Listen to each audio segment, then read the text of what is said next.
नमस्कार दोस्तों। आज का डिक्टेशन 80 शब्द प्रति मिनट स्टार्ट होगा 5 सेकंड बाद।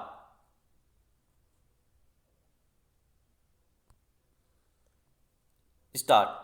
बहनों, भारतीय स्त्री जाति की प्राचीन गौरव, गरिमा एवं उच्च परंपराओं को ध्यान में रखकर न केवल आपको शिक्षित होना है, बल्कि शिक्षा समाप्त करने के पश्चात पुरुषों के साथ सहगामिनी बनकर आपको सब दिशाओं में कदम बढ़ाना है। स्वतंत्रता प्राप्ति के बाद अब राष्ट्र के नव निर्माण के कार्य में आपको भी उचित रीति से भाग लेना चाहिए।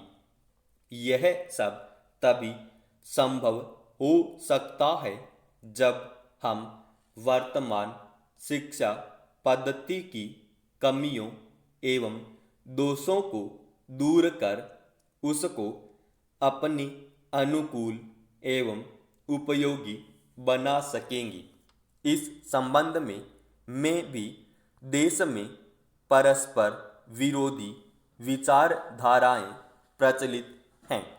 आधुनिक सुधारवादियों या जो अपने को प्रगतिशील कहते हैं, उनकी धारणा यह है कि बालक बालिकाओं को एक साथ शिक्षा दी जाए और दोनों की शिक्षा प्रणाली एक सी हो।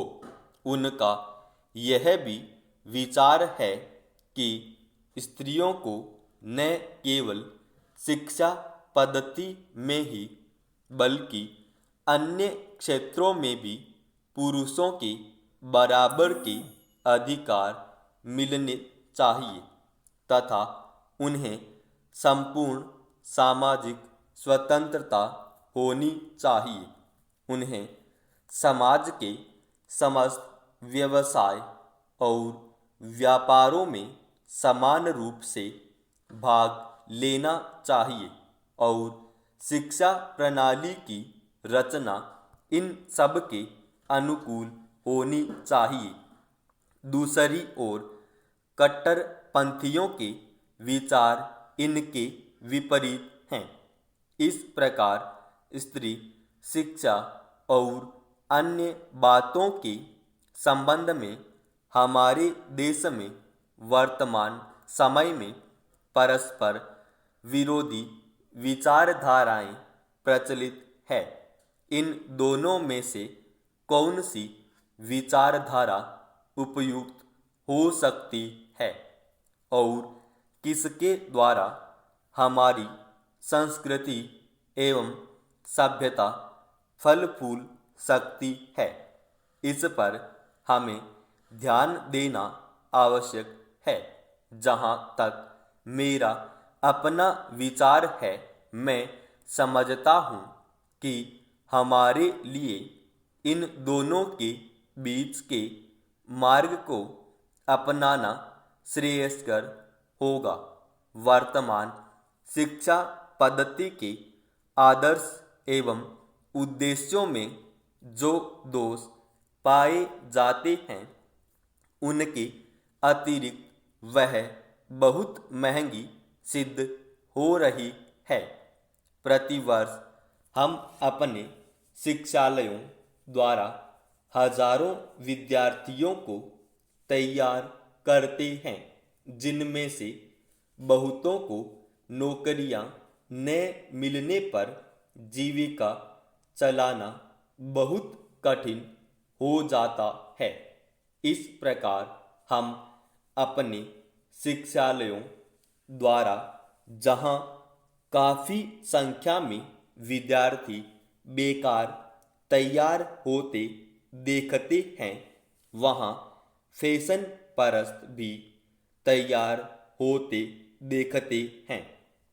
हमारे साधारण गृहस्थ घरों की लड़कियां जब प्रारंभ में आधुनिक शिक्षालयों में प्रवेश पाती हैं तो धीरे धीरे वे भी वहाँ की फैशन परस्ती की शिकार हो जाती है और सुंदर सुंदर बहुमूल्य साड़ियाँ एवं भांति भांति की साज श्रृंगार की वस्तुओं की नकल करने लगती हैं, जिससे अपने माँ बाप या अभिभावकों को पर्याप्त मात्रा में व्यय कराने के संकट में डाल देती हैं।